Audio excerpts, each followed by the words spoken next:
This is a ridiculous stack of books. June was a very good month for me when it comes to reading, so happy Pride to me. And I really don't want to waste any time, so let's just dig into all the amazing books that I read in June. We'll start off with one of the last books I read this month, Interview with the Vampire by Anne Rice. As you're about to see, I read a bunch of vampire books this month, and there's a reason for that. My patrons already know why. And if you'd also like to stay in the loop about what I'm making and what videos are coming out soon, you can support me on Patreon at patreon.com/WillowTalksBooks. I had never read Interview with the Vampire before.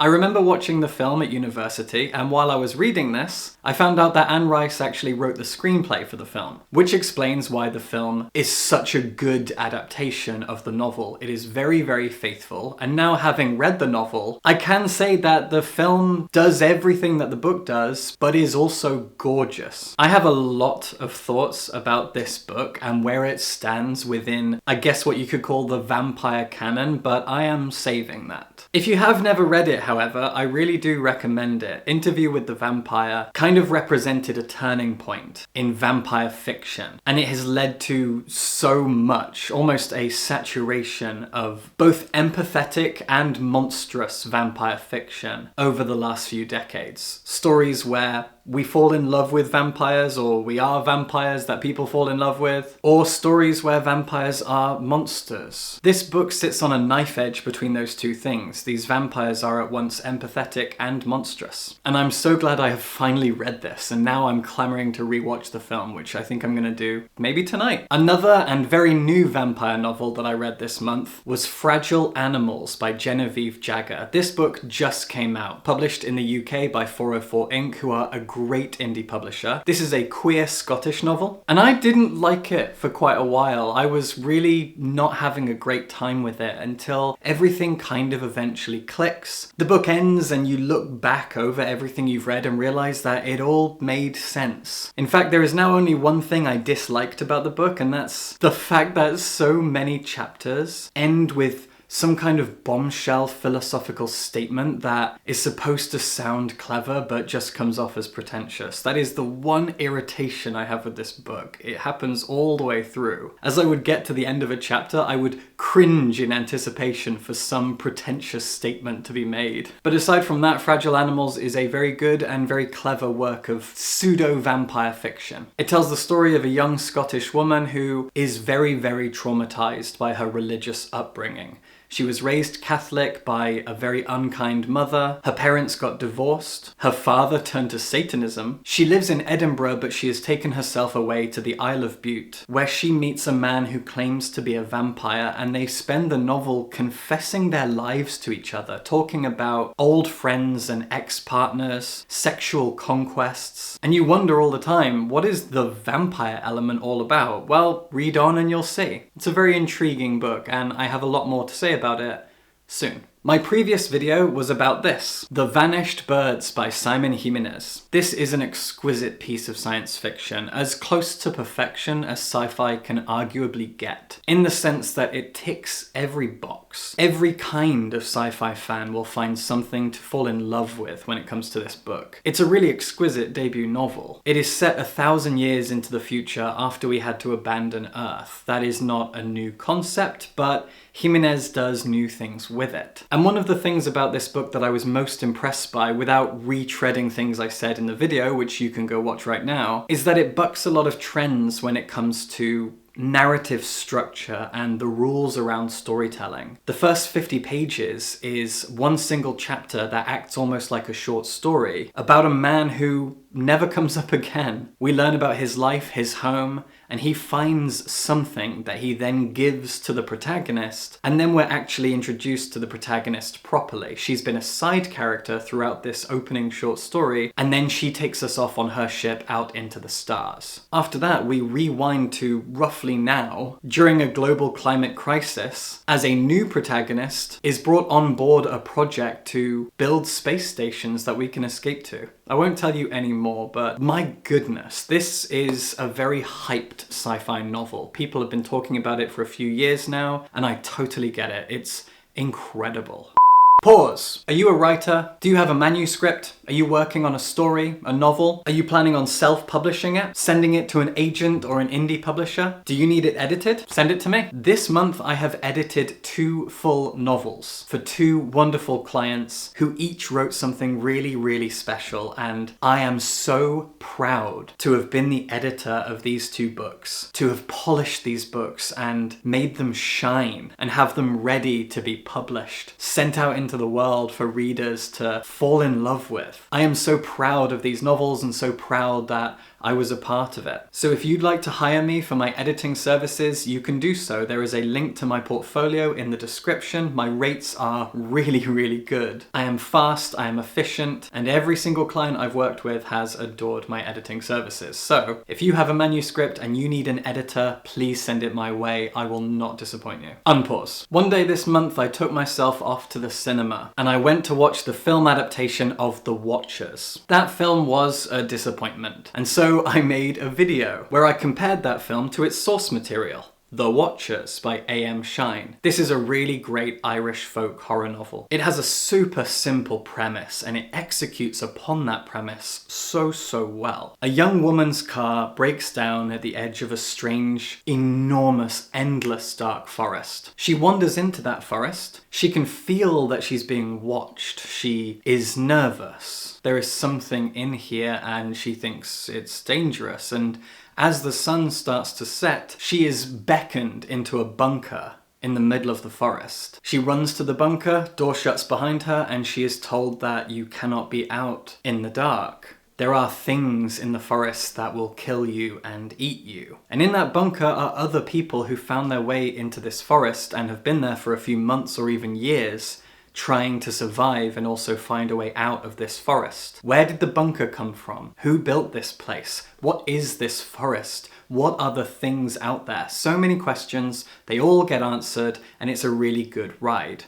The film is very bland and uninteresting, and it takes a lot of great elements from the book and just either removes them or at least waters them down. I did not love it, but if you want to go check out my full video comparison, you can do so right now. This month I also read one of the most haunting and harrowing, upsetting, unsettling horror novels I've read maybe ever. Paul Tremblay's Horror Movie. I like Paul Tremblay. I've enjoyed all of his books that I've read, but he's never really terrified me before. This is really unsettling. This really got under my skin. Horror Movie is 2 books in one. It is a traditional narrative about a guy who, when he was in his early 20s, made an indie horror film with some friends. And he's the only surviving member of the cast and crew of that film, a film which never even officially came out. Now he's in his 50s and Hollywood's come calling. They want to remake this film and actually put it out with a major studio, and they need his help as a kind of consultant. The other half of the book is the screenplay for that original indie film that never saw the light of day. And as we go through the book, we learn about his life, we learn about the making of the film from his perspective, we learn about what happened to everyone else after the film came out, we find out why it never came out, and we read the script. And oh my god, it is so upsetting. Partly because, like Miyako Kawakami's Heaven, this is a book about bullying and kids being awful to each other.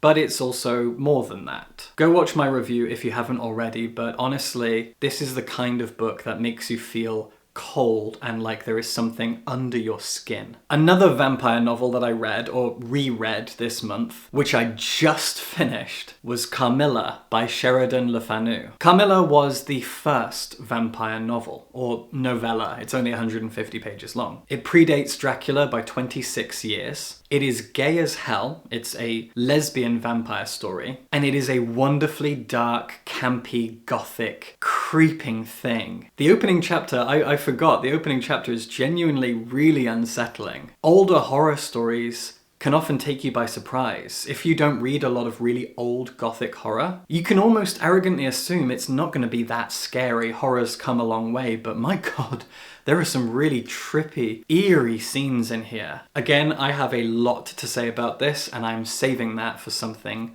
soon. Keep a weather eye open for that. Rereading Carmilla has been a lovely experience though. I adore this copy from Pushkin Press, and I also love the brevity of it. 150 pages is great. Dracula is a wonderful book, but it is a bit overly long. What saves Dracula, I think, is the fact that it's epistolary.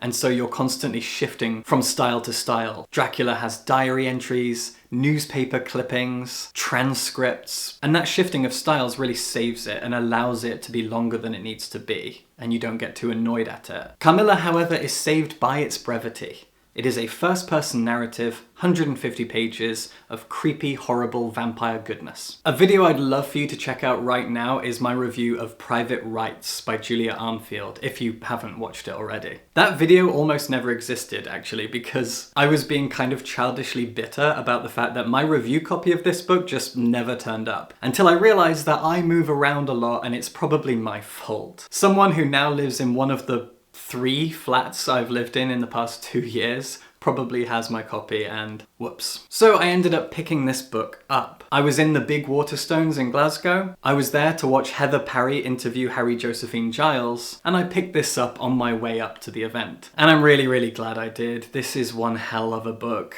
It's incredibly dark. I had a few people in the comments of my review saying that they don't think they can read it because of how bleak it is, and usually there's a voice in my head saying, oh come on, but it's worth it. It's important that you read something this powerful, this thought-provoking, this politically savvy and relevant. But with this, I understand.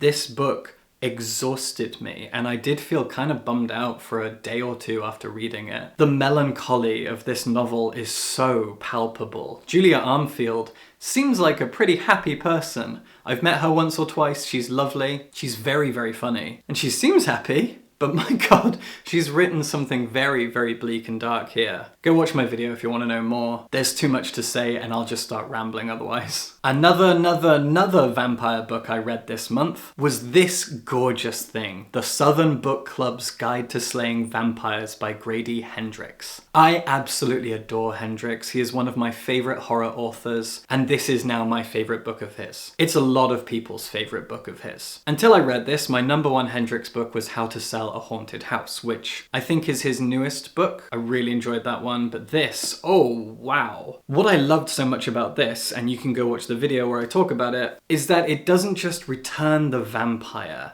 to a point at which it was a predatory thing, a monster that needed to be fought, ganged up on by a group of victims. It also reframed what the vampire represents. When Dracula was first written, Dracula himself represented a lot of different things, which I'll talk about soon. And in this book, Hendrix is doing something similar, creating a vampire that represents a bunch of different things, but themes and ideas and fears that are more relevant to right now, to modern day America. It is a continuation of the Dracula idea of vampires, placed in a far more modern and therefore topical scenario. Wonderful, wonderful book. A few days ago, I read and made a video about this, the newest John Scalzi book, Starter Villain. I tried to wait for the paperback, but I just couldn't. John Scalzi brings me so much joy that I just couldn't resist picking this up when I saw it in a little independent bookshop. A brand new independent bookshop here in Glasgow, Bigglestone's Books. Love that place. And this was the first book that I bought from there. Starter Villain is about a guy who inherits his uncle's secret villain business and therefore also his volcano lair on an island and his army of intelligent cats and also intelligent but indentured dolphins. And here he learns about the business of villainy, a thing that most people don't even know about. He has to take on this business, and so he has to learn about the business of being a villain. There are other villains out there. They have rules and responsibilities. The dolphins are trying to unionize. There's a lot to learn, there's a lot to experience, and after talking about it with my patrons, and judging from the comments, this is a lot of people's favorite Scalzi book. It's also a lot of people's first Scalzi book, and what a place to start. My favorite is still Red Shirts. I'll never get over that novel. It's so, so good. But that was also my first. Maybe that's the thing with Scalzi. Your first experience with him stays with you, and so it'll always be your favorite. I don't know. But this is a lot of fun. His books are always a lot of fun. They are written with heart, they are very inclusive, they are sweet, they are smart, and they are hilarious. The first novel that I read in June, which is also the last novel that I'm talking about, was Service Model by Adrian Tchaikovsky. That's 2 massive, amazing Tchaikovsky sci-fi novels out this year already. This and Alien Clay behind me. How does he do it? This man has a boundless imagination, and these 2 books are very, very different. If you want to know my full thoughts, go check out my video on this because I will ramble and ramble and ramble. Service Model is a very, very philosophical novel, and over 5 parts, it adapts and changes as it is inspired by different authors. Agatha Christie, Franz Kafka, George Orwell, Jorge Luis Borges, and finally Dante. And all the while you're following a robot who somehow, against his programming, has killed his master and ventures out into a strange world. I'll stop there. Go check out my video. I've mentioned a few times on this channel that I used to be an enormous comic book collector. Until I spent most of my 20s living abroad and moving around a lot. I was collecting comics every single week. It was my favorite hobby, it was a complete obsession, and even to this day, I can tell you almost everything that has ever happened in the DC universe, from the 1950s until now. I am an encyclopedia of DC comics, but I never, ever, ever talk about that in any kind of detail on this channel because, unfortunately, most fans of this channel do not care about comic books. That is unfortunate because I am quickly becoming obsessed with comics all over again. I've been visiting City Centre Comics here in Glasgow quite a lot and picking up quite a few comic books. And I will at least continue to talk about them in my wrap-up videos. But don't worry, I'm not going to start making loads of videos about comics. I know that people don't care. But indulge me now. This is Failsafe, the new Batman story by Chip Zdarsky. It was drawn by Jorge Jimenez, who's an artist I'm a big fan of. And Chip Zdarsky also is someone that I knew as an artist. He was the artist of Sex Criminals, which is such a wonderful comic book. Now he's writing a bunch of stuff and he's the lead writer on Batman. That's a big deal. And wow, Failsafe is brilliant. It has a real golden age feel to it. The titular Failsafe is a robot that Bruce Wayne built and then forgot he ever built. And it is designed as a failsafe for if he ever goes too far and does something terrible. And the robot then kicks in and stops him. The thing that he does in the first issue of this is kill the Penguin, but he doesn't. The Penguin is mortally injured. Batman was there when it happened, and in his hospital room, he bites down on a cyanide pill and takes his own life. Batman is framed for it, and that's enough for Failsafe to then wake up. And the rest of the comic is Batman fighting a robot that is explicitly designed by him to take him down. They end up fighting in space. It's insane. It is the most fun I've had with a Batman comic in years. I really hope Chip Zdarsky writes Batman for a good long while because, oh wow, this is fun. Then we have Dark Crisis on Infinite Earths, written by Josh Williamson. It was drawn by Daniel Sampere, and it is a return to the crisis events that DC was so known for until a few years ago. In the 1980s, we had Crisis on Infinite Earths. Around 2005, Jeff Johns wrote Infinite Crisis. Crisis on Infinite Earths destroyed the multiverse and condensed all the DC universe into one world, one narrative, to make everything a little bit more easy to understand. Infinite Crisis blew all of that up, and I think it split Earth into 2, if I remember rightly. And then there was Final Crisis by Grant Morrison, which I think restored the entire multiverse? I'm forgetting now. Final Crisis is nuts because it's a Grant Morrison comic. And then we had the New 52, which a lot of people didn't like. That's when I was collecting single issues. And now we have Dark Crisis on Infinite Earths. DC is constantly reinventing itself, reinventing its entire universe, its whole status quo, in order to try and bring on new fans and not run away with itself. Too many universes, too many versions of Superman or Batman or whatever, too many things going on. What is all of this? It's been hard to keep up, honestly. Dark Crisis on Infinite Earths was a pretty good place to jump back into whatever DC's been up to lately, and I had fun with it. Crisis books are always a blast. Multiverses are fun. And finally, we have a relatively new Superman comic, Warworld Rising by Philip Kennedy Johnson. This was also drawn by Daniel Sampere, and this is the first Philip Kennedy Johnson comic I've ever read. I'd never heard of the guy before, and he's writing Action Comics, the flagship title of DC. That's crazy. Who is this guy? Well, he's brilliant. He recently wrote an Alien comic for Marvel. He's currently writing the Hulk for Marvel as well. And he's writing Superman. And he's bloody good at it. I was talking to someone on Instagram, I think, about the fact that this comic has a real John Carter feel to it. An old, like, campy 50s action, pulp fiction, serial vibe to it. Absolutely, yes, it does. It feels very golden age of sci-fi. It's silly and fun. But Philip Kennedy Johnson also has a real knack for understanding Superman and his relationship to his family and to the Justice League. It is so key to the success of a Superman comic that the writer fully understands what makes Clark Kent who he is and what makes Superman who he is. His relationship to Lois, his relationship to Earth, his duty as Superman. And also, you have to be imaginative enough to come up with a story where Superman is actually challenged, because the guy is perfect. He's the strongest and fastest and blah blah blah. But good Superman writers always manage to write great Superman stories in spite of how overpowered he is, and this is one of the best I've read, honestly. Okay, that was quite a big stack. How many books was that? Like 13? I don't know. Anyway, if by chance you are interested in more comic book content, please shout about it in the comments, because anytime I do make comics content, it does not do well, at least not numbers wise. But if you're a comic book fan and you want me to talk about DC a lot, because I'm really not much of a Marvel bitch, or about Image, I want to get back into some good Image stuff, Dark Horse, etc, let me know. And remember, if you have a manuscript, send it to me, I will edit it. I love doing this. Being an editor is so much fun, and I'm really good at it. So hire me and subscribe for books.